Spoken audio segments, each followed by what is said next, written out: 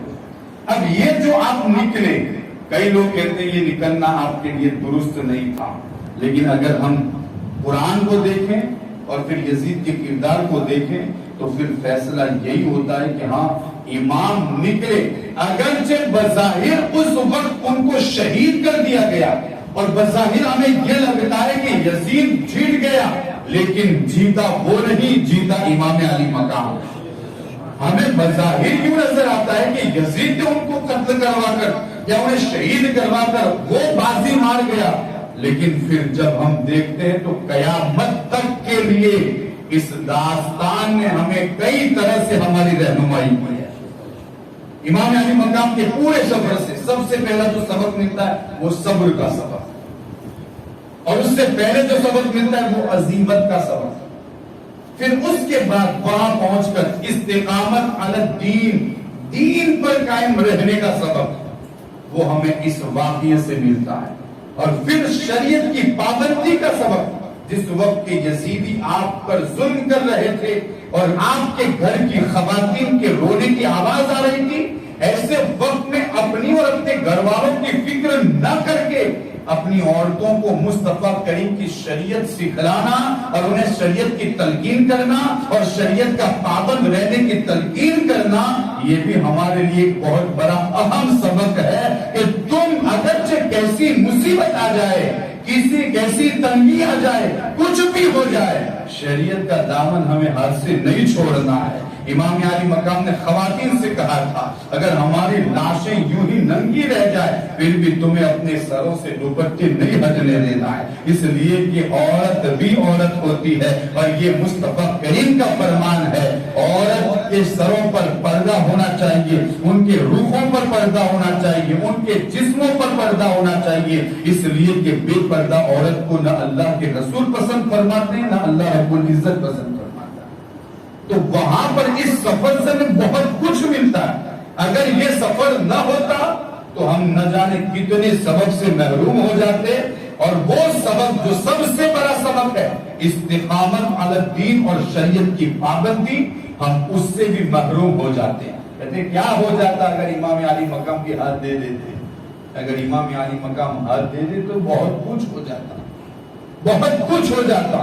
شریعت کے حوالے سے عام رخصت مل جاتی لوگوں کو، نماز چھوڑ سکتے، شراب پی سکتے، جیسا کہ ابھی آپ سنیں گے تھوڑی دیر کے لیے یزید کا جو کردار تھا اور اس کے ہم عصر نے جو بیان کیا تھا۔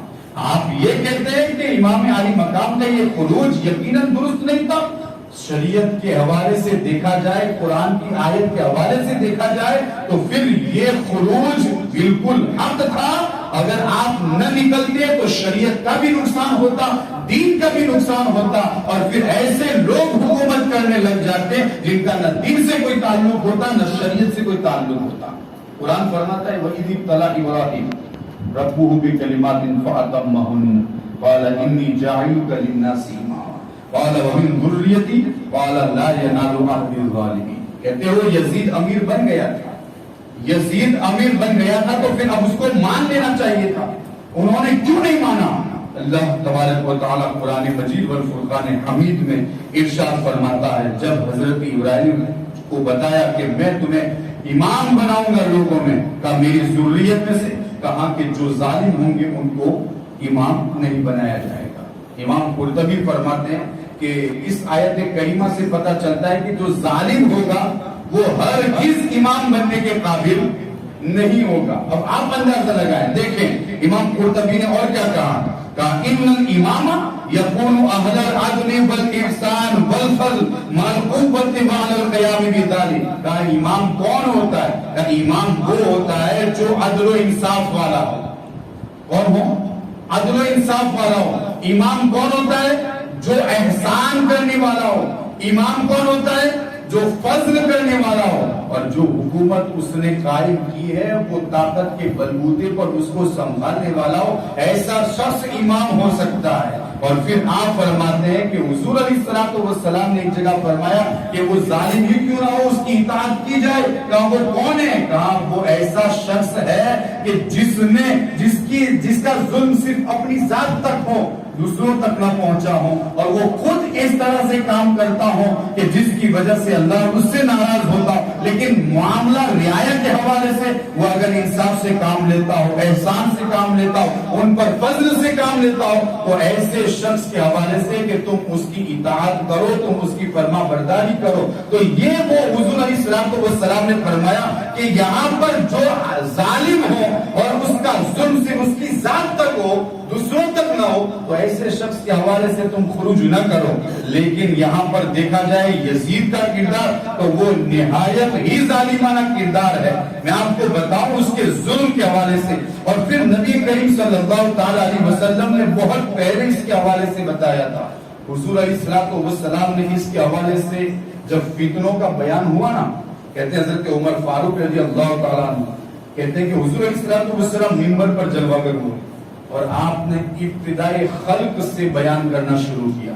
ابتدائی خلق سے شروع سے لے کر آپ نے بیان کرنا شروع کیا, یہاں تک کہ قیامت تک جتنے فتنے اٹھنے والے تھے ان سب کے حوالے سے آپ نے بیان کر دیا.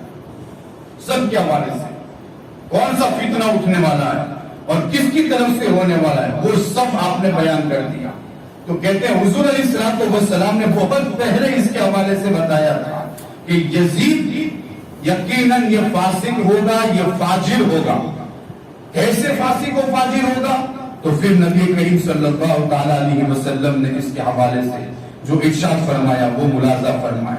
آقا فرماتے ہیں سب سے پہلا میرے دین اور میری سنت کو تبدیل کرنے والا اگر کوئی ہوگا تو وہ بنی امیہ کا فرد ہوگا اور اس کا نام یزید ہوگا.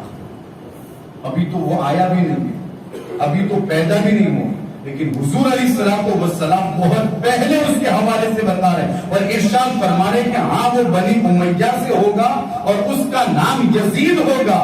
اب حضور علیہ السلام نے پہلے ہی سے اس کے حوالے سے ارشاد فرمایا کہ وہ کوئی ایسا شخص نہیں ہوگا کہ جس کے ہاتھ میں ہاتھ دیا جائے یا جس کا کہا مانا جائے یا جس کی اطاعت کی جائے. کہا کہ وہ تو ایسا ہوگا جو سب سے پہلے میری سنت کو تبدیل کرنے والا ہوگا, سب سے پہلے میری سنت کو بدل دینے والا ہوگا. اور پھر حضور علیہ السلام نے کیا ارشاد فرمایا, ذرا دیکھنا.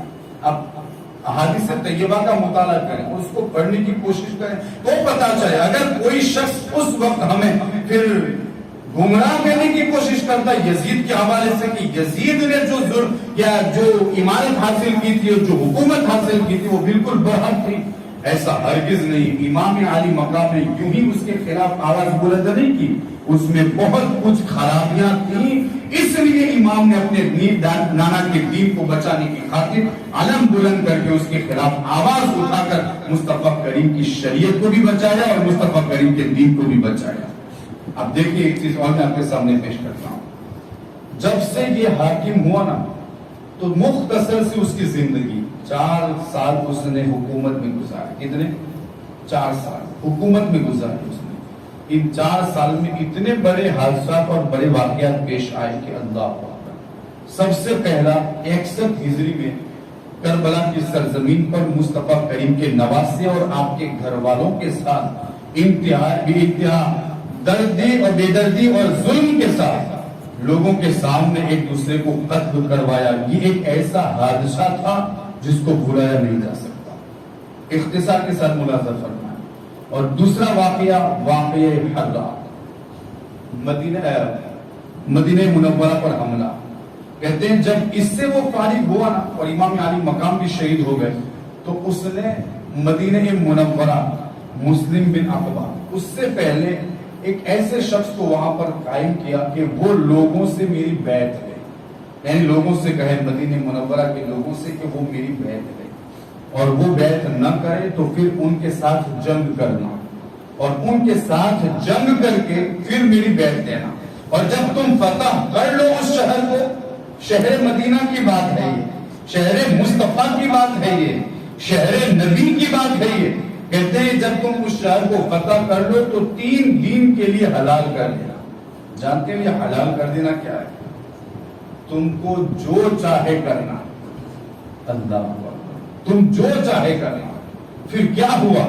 شہر مدینہ میں جب وہ لوگ پہنچے مسلم بن عقبہ کی سرکردگی میں اور اس کی قیادت میں، تو کہتے ہیں کہ شہر مدینہ پہنچ کر انہوں نے لوگوں کو جبرن زبردستی بیعت کرانا شروع کیا. لیکن چونکہ ان کو بھی پتا تھا یہ ظالم کیسا ظالم ہے اور یہ اس لائق ہے ہی نہیں کہ اس کے ہاتھ میں ہاتھ دیا جائے، تو کہتے ہیں کہ اس وقت انہوں نے بھی اس کا مقابلہ کیا، اس کا سامنا کیا.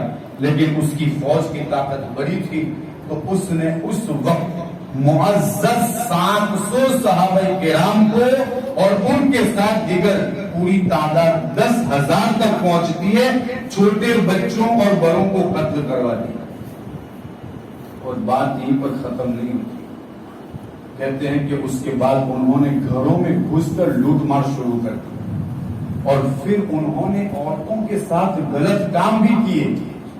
یہاں تک کہ ابن اسیر نے لکھا ہے، ابن اسیر نے کہا ہے کہ اس وقت 1,000 عورتیں حاملہ ہو چکی تھیں. اللہ، یہ کتنا گھنونا کام تھا. اب اندازہ لگائیں کہ اس نے خود حکم دیا تھا کہ اس مدینے کو آپ حلال کر دینا، جس کے جیل میں جو آئے وہ کر دے.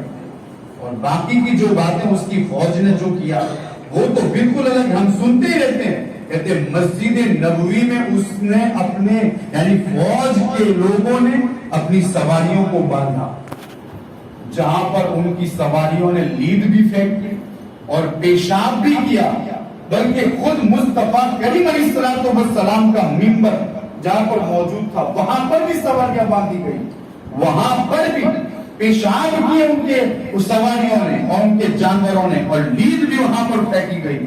حالت یہاں تک پہنچ چکی تھی، وہ جگہ کہ جس کو جنت کی کیاری کہا جاتا ہے، ایسی جگہ پر اس طرح سے گنونا کام کرنا.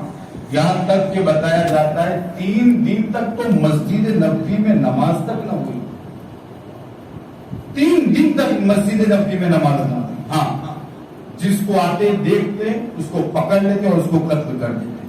ہاں، اسی مسجد میں سعید بن مسیب جو تابعین کے سردار ہیں وہ وہاں پر موجود تھے، ان کو بھی پکڑ لیا گیا تھا. کہتے مجھ کو بھی پکڑ لیا گیا اور مجھ کو بھی قتل کرنے والے تھے. لیکن چونکہ اس وقت میں نے اظہار کیا اس انداز سے کہ میں پاگل ہوں، تو انہوں نے مجھے پاگل سمجھ کر چھوڑ دیا. حالانکہ میں پاگل نہیں تھا، میں اچھا تھا الحمدللہ. انہوں نے مجھے چھوڑ دیا. میں 3 دن تک مسجد نبوی میں رہا، 3 دن تک مسجد نبوی میں رہا. اور پھر کہتے ہیں کہ لوگوں نے پوچھا کہ پھر آپ نے نماز ادا کی؟ کہا میں نے تو نماز ادا کی. کہا تمہیں وقت کیسے پتا چلتا؟ کہا کہ جب بھی وقت ہوتا مصطفیٰ کے روزے سے آواز آتی اذان کی اور میں نماز پڑھ لیتا. تاریخ اور روایت میں آج بھی موجود ہے. کہتے ہیں آتی آواز روزے رسول سے اذان کی اور میں اس آواز سے نماز پڑھ لیتا تھا. الحمدللہ میری نماز قضا نہیں ہوئی، میری نماز قضا نہیں. اور تیسرا واقعہ حرہ مکہ معظمہ پر اس نے حملہ کرایا عبداللہ بن زبیر کے حوالے سے. یہ وہ صحابہ کرام ہیں جو اس کے خلاف کھڑے ہوئے تھے، جنہوں نے اس کو تسلیم نہیں کیا تھا، جنہوں نے اس کی بات نہیں مانی تھی. عبداللہ بن عمر، عبداللہ بن زبیر اور امام علی مقام وغیرہ. تو کہتے ہیں عبداللہ بن زبیر کے حوالے سے، چونکہ امام تو شہید ہو چکے تھے، عبداللہ بن زبیر کے پیچھے پیچھے اس نے اس فوج کو بھیجا. اب وہاں پر مکہ معظمہ یعنی اس کے اندر دنیاوی لالچ اس قدر گھر کر گئی تھی، نہ اس نے شہر نبی کا خیال کیا نہ مکہ معظمہ کا خیال کیا. اور ہماری تو حالت یہ ہے کہ ہم تو شہر مکہ کی طرف پیر پھیلانا بھی پسند نہیں کرتے. ہم اس قدر تعظیم سے پیش آتے. کیوں؟ وہ میرے رب کا دیا ہوا کعبہ ہے اور قبلہ ہے، جہاں پر ہم مسجدوں میں اور نمازوں میں اس کی طرف رخ کرتے ہیں.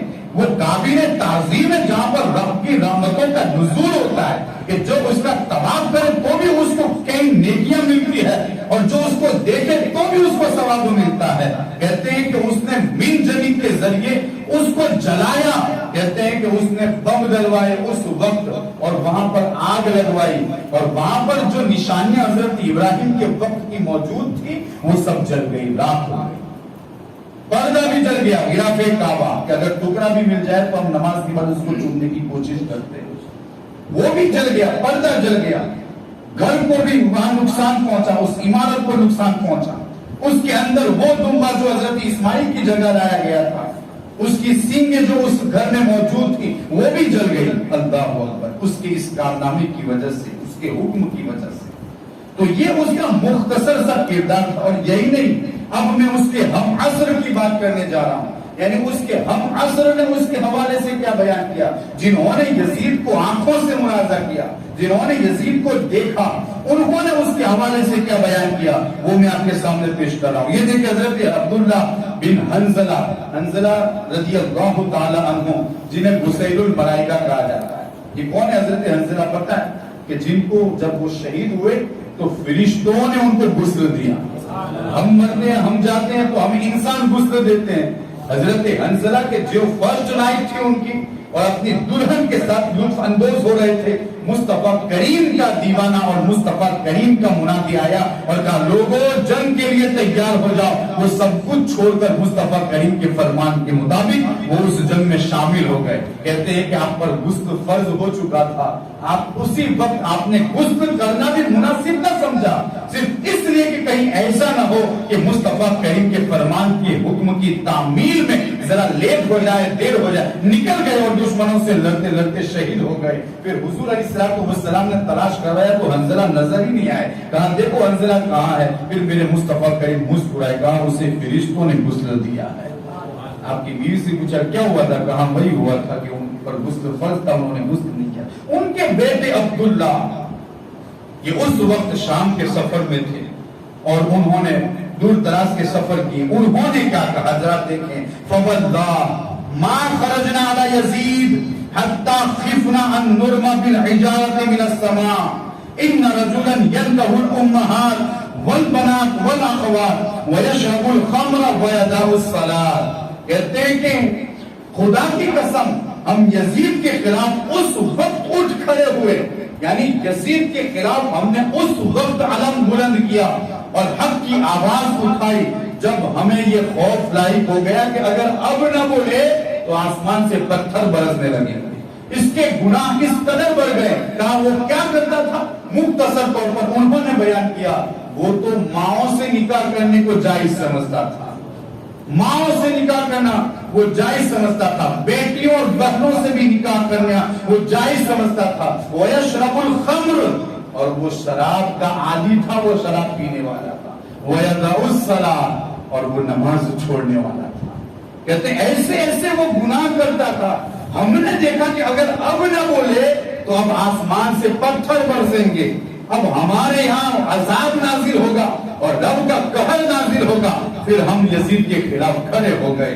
اب دیکھیں جنہوں نے اپنی آنکھوں سے دیکھا وہ بتا رہے یزید کیسا تھا اور یزید کے کردار کے حالت بتا رہے کہ یزید کا کردار کیسا تھا. اور پھر آپ دیکھیں حضرت عمر بن سبیہ فرماتے ہیں کہ یزید نے اپنے والد کے ہن حیات میں ایک حج کیا. یزید نے ایک حج کیا تھا. اس وقت جب وہ مدینہ منورہ پہنچا تو اس کی ملاقات امام علی مقام سے ہوئی. عبداللہ ابن عباس جب اس کی ملاقات کے لیے آئے تو اس نے روک دیا کہ ان سے ملاقات نہیں کروں گا. لیکن جب امام علی مقام وہاں پر پہنچے تو چونکہ ادب تھا، احترام تھا، اجازت دے دی. لیکن اجازت کے بعد ہوا کیا ذرا دیکھیں. امام علی مقام جب وہاں پر تشریف لائے اور ملاقات کی اجازت چاہی تو اجازت مل گئی اور اندر آ گئے. جب آپ تشریف لائے تو آپ نے کہا سبحان اللہ یہ خوشبو کیسی ہے؟ یزید نے کہا یہ ایک خوشبو ہے جو شام میں بنتی ہے، چونکہ وہ ملک کے شام سے آیا تھا تو کہتے ہیں یہ شام میں بنتی ہے. پھر کیا ہو؟ ثم دعا بقدح فشربه ثم دعا، کہتے ہیں کہ پھر اس نے شراب کا ایک پیالہ منگوایا، پھر دوسرا پیالہ منگوایا. فقال اسق یا ابا عبداللہ، امام علی مقام سے کہتے ہیں عبداللہ اے ابو عبداللہ امام پیو اسے. کس کا پیالہ منگوایا اس نے؟ شراب. خود تو شراب پیتا تھا. تو ایک روایت میں ابن اسیر نے تو یہاں تک لکھا ہے کہ اس نے امام علی مقام سے بھی اس وقت کہا تھا کہ تم شراب پیو. تو اس وقت امام علی مقام کے سامنے جو باتیں ہوئی اخیر میں یہ کہتے ہوئے اٹھ گئے کہ تیرا دل بالکل کالا ہو چکا ہے، تیرے دل پر غلبہ آ چکا ہے.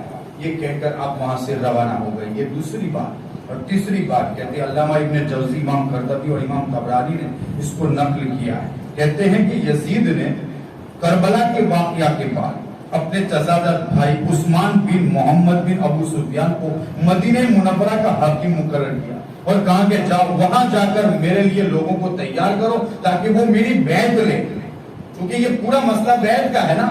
اس نے امام علی مقام سے بھی تو یہی کہا تھا آپ میری بیعت کر لیں، پھر آپ جو چاہے کریں لیکن صرف میری بیعت کر لیں۔ اسے پتا تھا یہ اگر بیعت کر لیتے ہیں تو سارے لوگ بیعت کر لیں گے، اور امام نے بھی اس کی بیعت اسی لیے نہ کی، اس لیے کہ یہ سب مجھ پر بھروسہ کرتے ہیں، اگر میں بیعت کر لیتا ہوں تو پھر قیامت تک کے لیے ظالم بادشاہوں سے بیعت کرنا لازم اور ضروری ہو جائے گا۔ تو کہتے ہیں کہ انہوں نے سب کچھ قربان کروا دیا لیکن ظالم کے ہاتھ میں اپنا ہاتھ نہ دیا۔ تو اس نے ایک وفد تیار کیا مدینہ منورہ سے کہ لوگوں جاؤ یزید کے پاس جاؤ اور اس کی بیعت کرو۔ تو جو گروہ یزید کے پاس گیا تھا اور یزید کے پاس سے پھر جب واپس آیا تو اس وقت انہوں نے کیا کہا ذرا اس کو بھی سن لیجئے۔ ابن جوزی نے امام قرطبی نے بھی اس کو روایت کیا، کہتے ہیں اب یہ باتیں حوالے کے ساتھ اس لیے پیش کر رہا ہوں تاکہ آپ کو بھی پتا چلے کہ امام کا یہ جو خروج تھا، یہ جو سفر تھا وہ غلط نہیں تھا، الحمدللہ شریعت حقہ کے مطابق تھا، مصطفیٰ کریم کو راضی کرنے کے لیے تھا اور اللہ رب العزت کے دین کی حفاظت اور اس کے تحفظ کی خاطر تھا۔ تو کہتے ہیں کہ جب وہ واپس آئے نا تو فلما رجع الوفد اظہروا شتم یزید، جب وہ واپس آئے تو انہوں نے یزید کے حوالے سے اس کی جو برائیاں تھیں وہ ظاہر کی۔ وقالوا، اور کہا قدمنا من عند رجل لیس له دین، ہم ایسے شخص کے پاس سے آ رہے ہیں جس کا کوئی دین ہی نہیں ہے۔ کیا کہا؟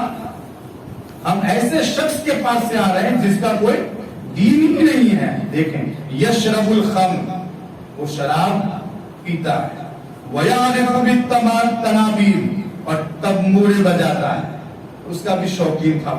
کہتے ہیں جس کو صحابہ کرام نے کبھی بھی اس کو جائز نہیں سمجھا اور نہ کبھی اس کو دین کا حصہ سمجھا، بلکہ ہمیشہ ایسے لغو و لعب سے دور رہ کر اسلام کو بچانے کی خاطر دور دراز کا سفر کر کے بڑی مشکلوں سے اسلام کو بچایا۔ اب وہ لوگ اگر ایسے شخص کو دیکھیں گے تو پھر اس کے ہاتھ میں اپنا ہاتھ کیسے دے سکتے ہیں؟ دیکھیں پھر کیا ہوا، کہتے ہیں کہ وہ تنبورے بجاتا اور پھر وَيَلْعَبُ بِالْكِلَابِ، وہ کتوں سے کھیلتا تھا۔ وَإِنَّا نُشْهِدُكُمْ أَنَّا قَدْ خَلَعْنَاهُ، اور کہتے ہیں کہ ہم تمہیں گواہ بناتے ہیں، ہم یزید کی بیعت توڑتے ہیں۔ کیا کہتے ہیں؟ ہم یزید کی بیعت توڑتے ہیں۔ امام نے تو پہلے ہی نہیں کیا اور اپنا سب کچھ قربان کروا دیا، اور جن لوگوں نے جبرن جن سے بیعت کروائی گئی اب وہ بعد میں جب اس کا کردار دیکھتے تو کہتے ہیں کہ ہم نے بیعت توڑ دی۔ یہاں تک کہ کچھ لوگوں نے تو کہا جیسے میں امامہ اتارتا ہوں ویسے ہی یزید کی بیعت بھی توڑتا ہوں۔ کسی نے کہا میں جیسے اپنے آپ کو جوتے سے الگ کرتا ہوں اور پھر میں جوتے نکال کر انہوں نے وہاں پر ڈھیر لگانا شروع کیے، کہا جیسے اس کو نکالتا ہوں ویسے یزید کی بیعت بھی چھوڑتا ہوں اور اس کی بیعت سے بھی نکلنا چاہتا ہوں۔ کہتے ہیں کہ وہاں پر ہوا یہ کہ اماموں کا بھی جھگڑا لگ گیا اور اس کے بعد جوتیوں کا بھی وہاں پر ایک ڈھیر قائم ہو گیا۔ اللہ اکبر، یعنی لوگوں نے اس وقت وفد کو گیا تھا لیکن جب واپس آئے تو کردار کے حوالے سے اس کی جو کردار کشی کی وہ اس طرح کی تھی، وہ بالکل صحیح نہیں تھا، وہ شریعت سے خلاف کام کرتا تھا اور شریعت سے بالکل مڑا ہوا تھا۔ اور پھر حضرت منذر بن زبیر انہوں نے کیا کہا کہ یزید نے مجھ کو 1,00,000 روپیہ 1,00,000 درہم مجھ کو انعام دیا ہے، لیکن اس کا یہ انعام دینا مجھے اس سے روک نہیں سکتا کہ میں اس کے بارے میں خبر دوں وہ جو کچھ کر رہا ہے۔ کہا کیا کر رہا ہے؟ کہتے ہیں انہو یشرب الخمر، وہ شراب پیتا ہے۔ معمولی چیز نہیں ہے شراب پینا، جس کی حرمت قرآن سے ثابت ہے اور جس سے دور۔ حضرت علی تو فرماتے ہیں کہ جہاں پر شراب کا قطرہ گر جائے پھر وہ پانی سوکھ جائے اور پھر وہاں پر گھاس اگائے وہاں پر میں اپنے جانوروں کو بھی چرانا پسند نہیں کروں گا، اور کہتے ہیں وہاں اگر مینارہ تعمیر کیا جائے وہاں اذان دلانا بھی پسند نہیں کروں گا۔ اور یہ تو شراب کا عادی تھا، کہتے ہیں کہ وہ شراب پیتا تھا اور پھر کیا کرتا؟ وہ نشہ کرتا تھا اور اس حد میں نشہ کرتا تھا کہ وہ نمازوں کو بھی چھوڑ دیا کرتا تھا۔ صحابہ کرام کہتے ہیں ہمارے اور کافروں کے نزدیک اگر کوئی چیز فرق کرتی تو وہ کیا تھی؟ نماز ہی تھی۔ جو نماز نہ پڑھتا تو ہم سمجھتے کہ یہ کافر ہے، جو نماز پڑھتا ہم سمجھتے یہ کیا ہے؟ مومن ہے۔ لیکن وہ تو نماز کا بھی تارک تھا۔ یارو یہ تو ابھی روایتیں اور بھی ہیں،